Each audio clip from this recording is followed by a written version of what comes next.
Psalm 139, verses 13 to 18. For you created my inmost being. You knit me together in my mother's womb.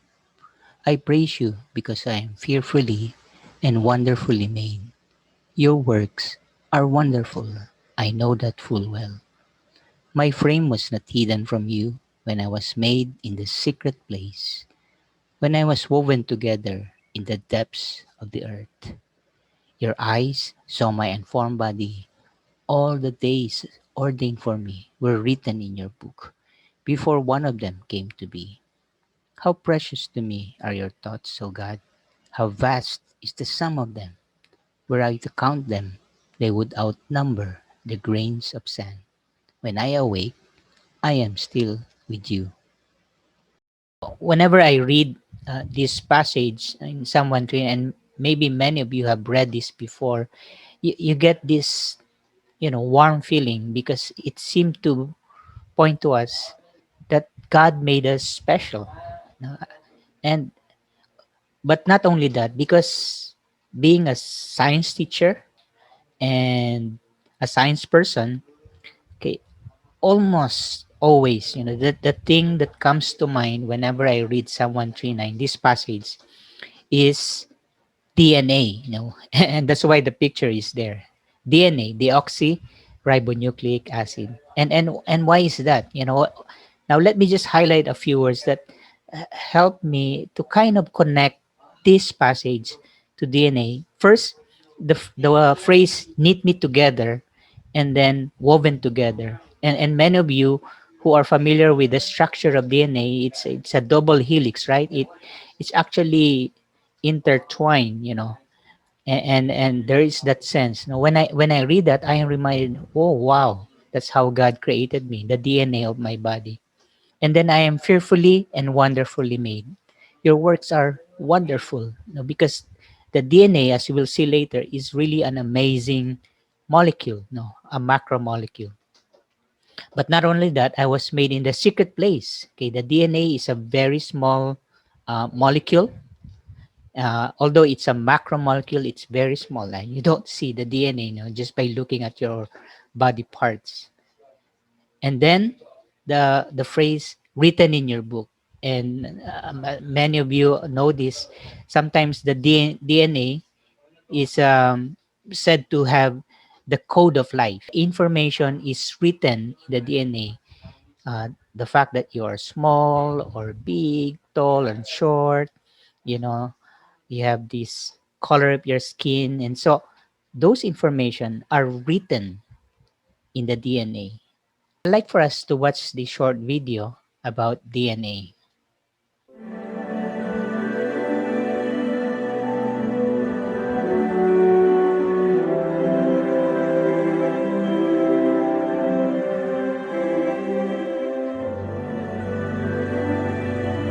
If simple water molecules that form ice crystals exhibit magnificent structure, consider the design ingenuity behind large, complex molecules, such as DNA.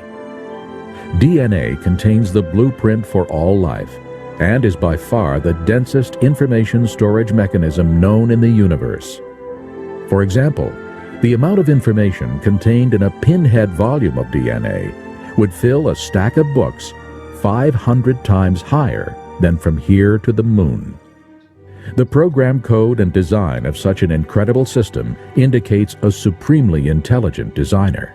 The Lord has even programmed DNA to detect and correct replication errors. These sophisticated capabilities far exceed man's means. Yet even the DNA molecule is simple compared to cells. All life consists of cells, and each cell functions as a miniature city. When we consider that a human body consists of trillions of cells working together as one unit, we should be in humble awe of our Creator's intimate care and perfect wisdom.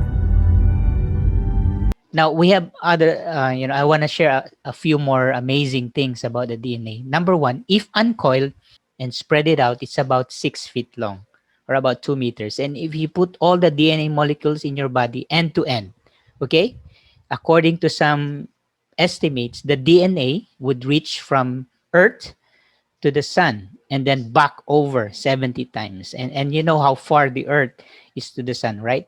93 million miles, right?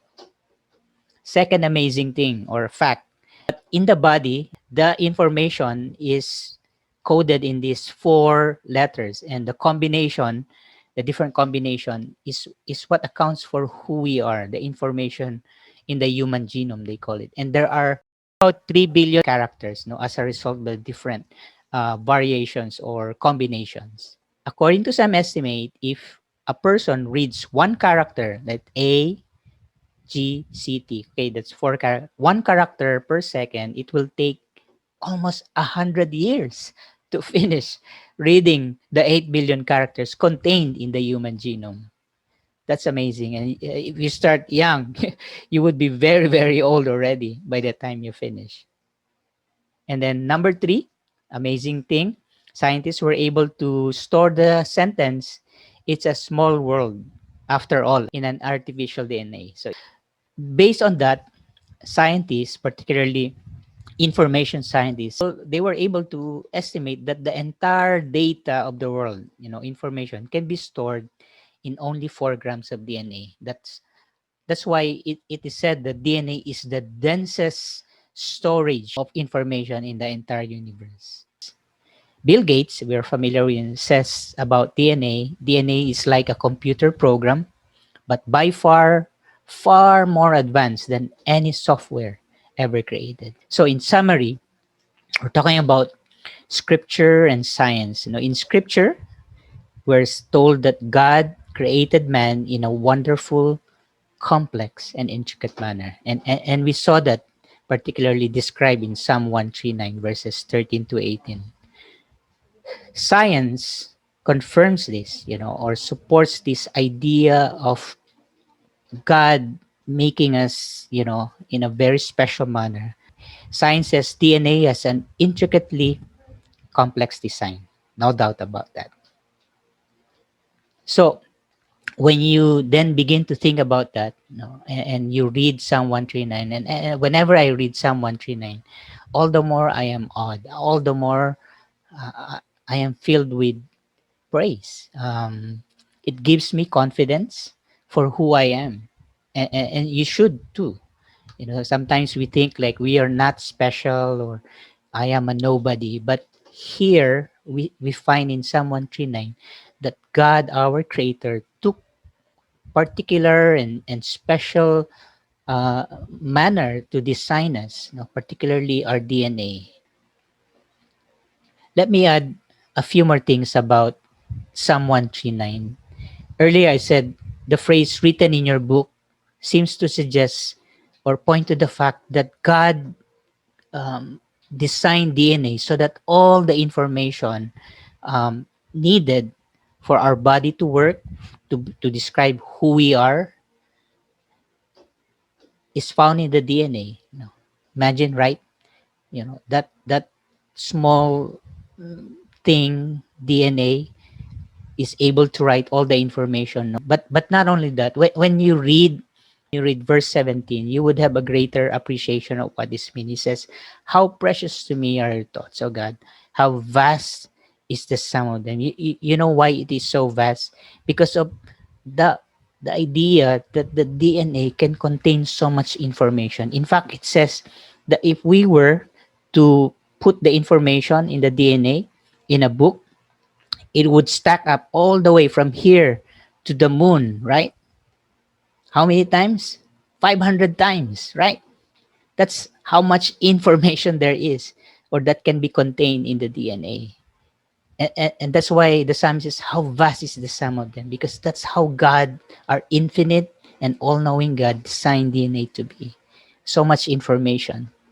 Were I to count them, they would outnumber the grains of sand. When I awake, I am still you. Now, the grains of sand, again, this has to got to be something that you should realize. Science, again, in sand, we have silicon, right? Silicon dioxide, that's the main component of sand. And silicon is something that's automatically connected with information, right? Because the chips, computer chips, primarily are made of silicon. And so, can you imagine the number of sand, the grains of sand in the entire world? The Sam is saying not even all these silicon chips, computer chips, can contain how many times, how much thinking, how much God is thinking about us. So that just goes to show you and I are very special to God, because the way He thinks about us, the number of that, just the number of that, will outnumber the grains of sand, will outnumber all the silicon chips, computers in the entire world, because that's how God is. He is the wonderful creator that He is.